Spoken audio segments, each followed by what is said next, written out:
Agatha All Along, episode 3 was fantastic.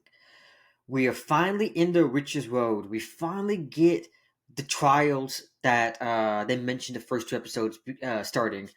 And it starts off with such a fun Wizard of Oz, hocus pocus feeling with all of them wandering the road. And unfortunately, we see Miss Hart wander off on her own while they're all discussing who the teen is, and we see that based on the song that they sing to summon the road, they have a line in there basically you cannot stray away from your pack, and that's basically just showing you that if you do stray away from your path, it's most likely you're going to die, which is a very dark and kind of like fucked up. Can I say that? Yeah, we'll go with it. Fucked up thing to do, to the witches. But this is all a trial. This is a test. This is trying to see how well these guys can work together to solve and to survive the trials ahead. What I loved about this episode, just like the last two episodes, was the mystery, the fun, and just the chemistry. All the actors, the I think it's six main cast members so far. Obviously, Plaza is to return to the road here soon. We know from the trailers, but the six that we have, they have such a great chemistry. I love each one of them. Now, I will say, the show overall, as fun as it does have its flaws that every Disney Plus show has, unfortunately, and that is the length of the episode.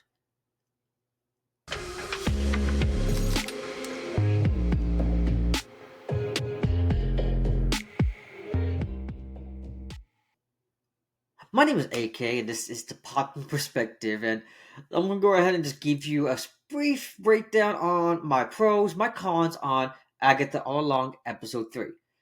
And I mentioned briefly, I'm opening there, that the length of these episodes needs to be longer. It's the same thing I said for Acolytes, the same thing I've said for What If, the same thing I've said for 90% of the Disney Plus shows. Mandalorian, Obi-Wan, Ashoka.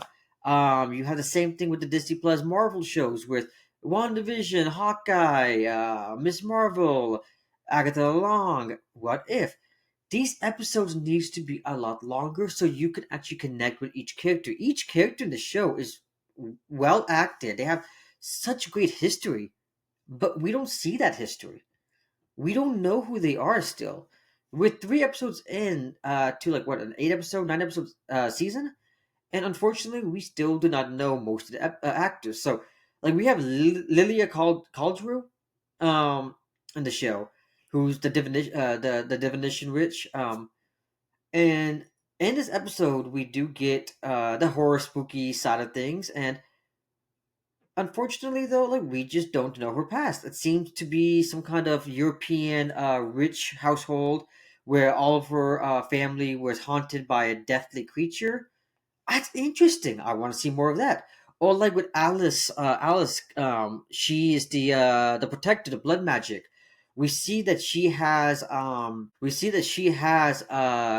kind of like disease or some kind of curse on her and her family, where upon a certain age they die, and the grandma dies, and we see her talking to her mom, and her mom's like, I felt my grandma dying and it's going to come to me.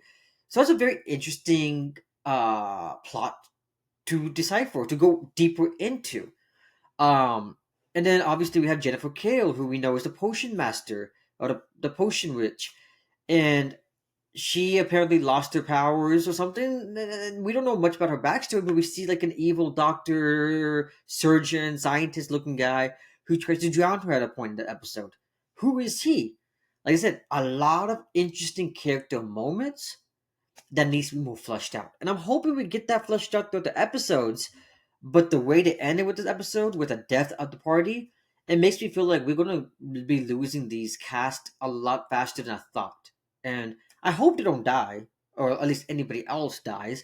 But if they do keep killing them off per episode, leaving us with just Agatha or Aubrey Plaza left in the last two, or maybe the teen, the three, or the last three survivors, it will maybe kind of mad because I'm liking these characters. I want more of them.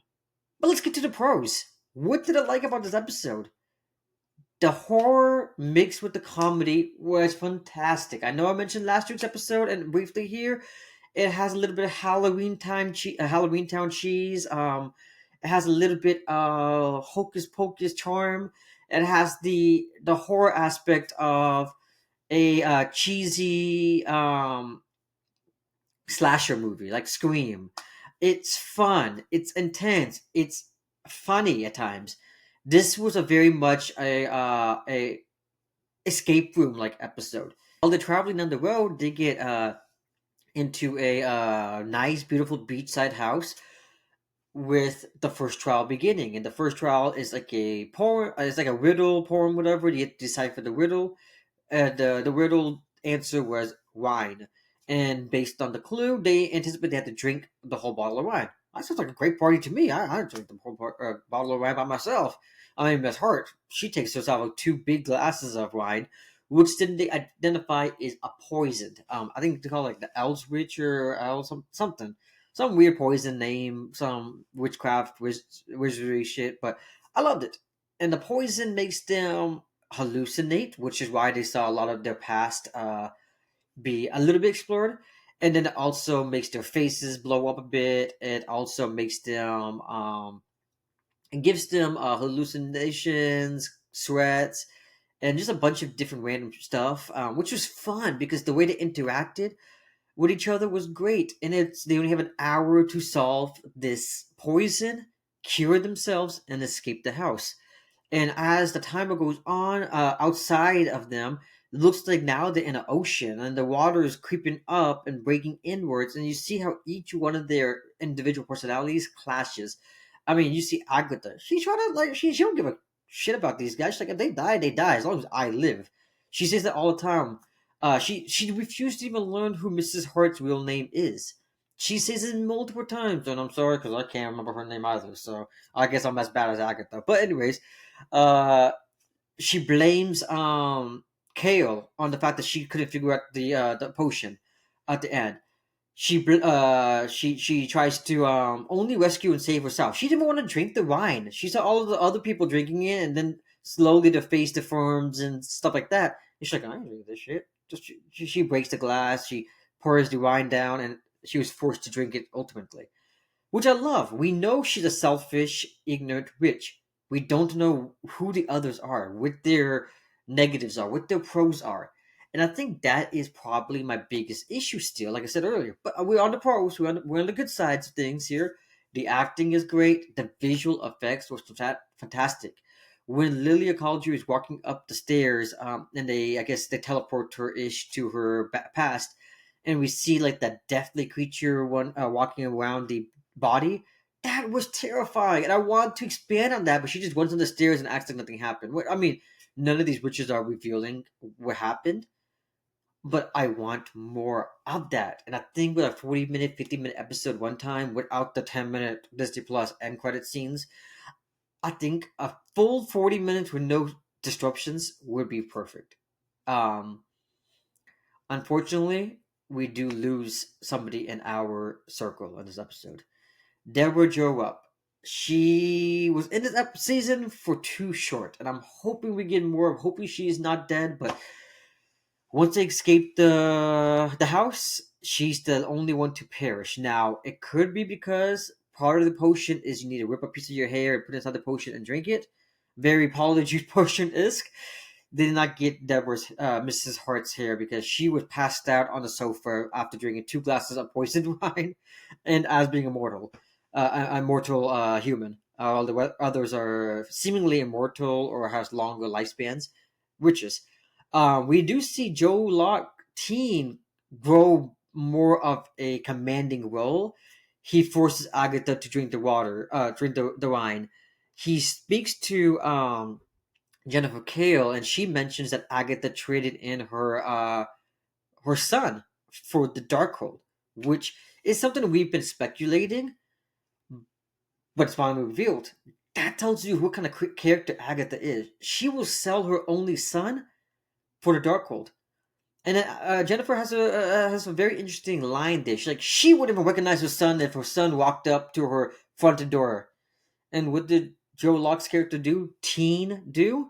He walked up to her front door, and I mean, Agatha didn't recognize him. And then obviously every time Teen speaks his about himself, it blurs out. His face gets messed up, which is a great effect. Which is still playing upon that mystery from episode 1 and 2. Who is the teen? So they're still playing along that line, but the other characters have just taken a major step still. And I feel like third episode's end, it's time we get more of them. So like I said, we lost Mrs. Hart. That was sad. Love that character. I hope she's still in the show. We do get a Mephisto shout out. So Others say he might be a demon or an agent of Mephisto. But hey, for all of you WandaVisions, hashtag Mephisto, well, we get a shout out this episode. Is Mephisto going to show up this season? Based on the rumors in the leagues, I think Sacha Baron Cohen is going to be playing Mephisto. That'd be kind of a badass ending if he is the ultimate like person you have to overcome in order to escape the Witch's Road. We'll see. I would love to see Mephisto. Obviously, we don't know what Aubrey Plaza is. She's only been in one episode. We haven't seen her since. She should be coming here soon throughout the remaining episodes. Maybe she'll take place with Miss Hart was. Maybe she is Miss Hart. I don't know. I'm just throwing out spitballs here. But overall, great episodes. I want more of the side characters. I want longer episodes. But outside of that, I love this episode. It was fun. It was interesting. It was engaging. And hey, let me know down below. Did you like this episode? What was your issues with this episode? Are you excited to see what comes next? Drop down below. Likes, comments, subscribe, and all that fun shit. Alright, we'll see you next time. Bye.